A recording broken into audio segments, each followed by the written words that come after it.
population di Birao président du Kodro Faustin Archange Touadéra Tenembi Gambi Talambi Tene ni barala mingi anapika baboko na tujulu sima anapika maboko nisi Premier ministre Sarandi Atene ni Gambi barala mingi Lani Biati Kodra Sige le Sige le Moulani Gendonala à la bas depuis sur le Sige le Gweso Aya Kwatiga Nzoni Ge Nambageti Birawa ouais Nambageti Bakaga préfet assis sous-préfet Akeda so loke Wayangati gouvernement Ge so ake Nzoni Tenemingi comme tangona ake mingi pepel bien que ça Telegin Duru Kete Nala so akanayati teneso abambi so mike ministre ti mosorotik betisese mi tetanso azu Birawo Bakaga inga tenawe ake teneti kozo ake pétrole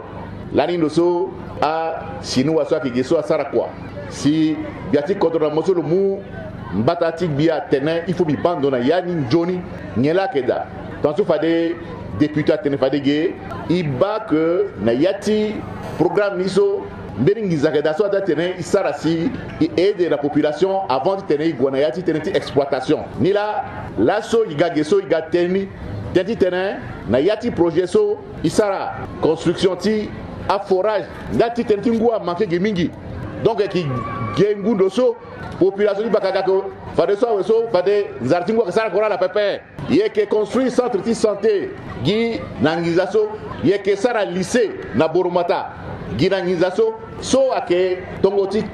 kwani la commencer so bima tenemingi ya bena zuna teno aksa gi na mbini mbage ti kodro 1 ini so isar ni tango na tango ti so commencer la so akatonga so mais nguti poko aussi et que continuer place aussi à problème ti enseignement que da wala problème ti santé et que giti tenen isara ko si amlongeti adfinzoni ala wara sedi tenenti projet so beni tenemi akeso si lani ginayati so ala inga ide falani ngizati tenen abonala lani a yoro ti tanazana ti dispensaire bi crois so peut-être que débuté à ça là donc il commençait à ni quoi depuis donc c'est littéralement président de la République a glissé la pépé l'occasion so le ça tenait l'autre tenait ouais il n'a que réalisé ba réalisation ni là il ça qui politique dit la tenir ça qui tenait pépé ba concret ni là et de population que so to la mo muna la ngu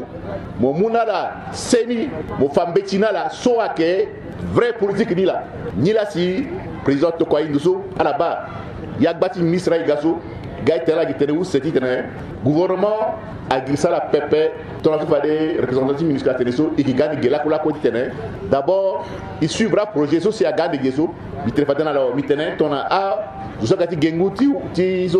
ti forage so la so que ça école so il faudrait que à la bilé dans d'autala à la mona la cobe à terre à la base la cobe pépé et que kira de ge yati projet so que mingi so bitena la so bitena et que ça iso na a député tala ina la ki buli yeso ke manke ge ala ake ala invite la ke facile ça na donc a tene il ondona ikana bangi ka siga ike imposant la DPP ba ndati kene te subi tena la sola bi barala mingi na iriti biati kodro bi tena ko bi tena la soutenir préfet la ala soutenir sous préfet si lobby le la ndotala si ça tena yina bangi ka bi mona singa la mingi